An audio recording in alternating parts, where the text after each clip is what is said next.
Aturan Gubernur DKI Jakarta agar hewan kurban disembelih di rumah potong dinilai baik oleh Majelis Ulama Indonesia. Namun MUI khawatir hal ini justru menimbulkan masalah baru, khususnya terkait dimensi ibadah kurban saat Hari Raya Idul Adha. Majelis Ulama Indonesia meminta Gubernur DKI Jakarta mempertimbangkan larangan pemotongan hewan kurban di masjid atau sekolah. Aturan untuk menyembelih hewan di rumah potong atau RPH memang dipandang baik oleh MUI. Namun harus dipertimbangkan sejumlah aspek, terutama mengenai daya tampung RPH dan hilangnya dimensi ibadah saat Idul Adha. Tidak serta-merta kemudian harus dipindahkan di satu tempat karena akan melahirkan ekses-ekses yang lain. Misalnya akan terjadi kesulitan karena ada penumpukan, kemudian menjauhkan dari tempat pelaksanaan ibadah sebelumnya, yaitu ibadah salat Idul Adha.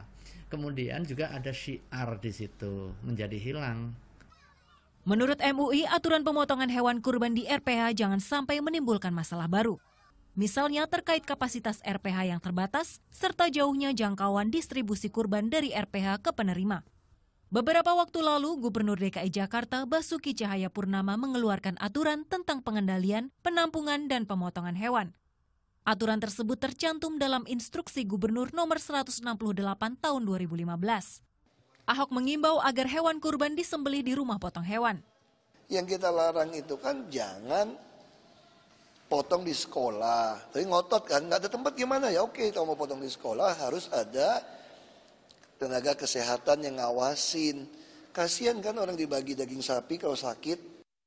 Selain mengatur pemotongan hewan, Ahok juga melarang penjualan hewan di pinggir jalan. Selain memakan bahu jalan, ada kekhawatiran hewan yang dijual di pinggir jalan tidak terjamin kesehatannya. Sebagai solusi, Ahok menawarkan penjual hewan berdagang di PD Dharma Jaya, perusahaan daerah yang mengelola penampungan dan pemotongan hewan. Tim Liputan melaporkan untuk NET.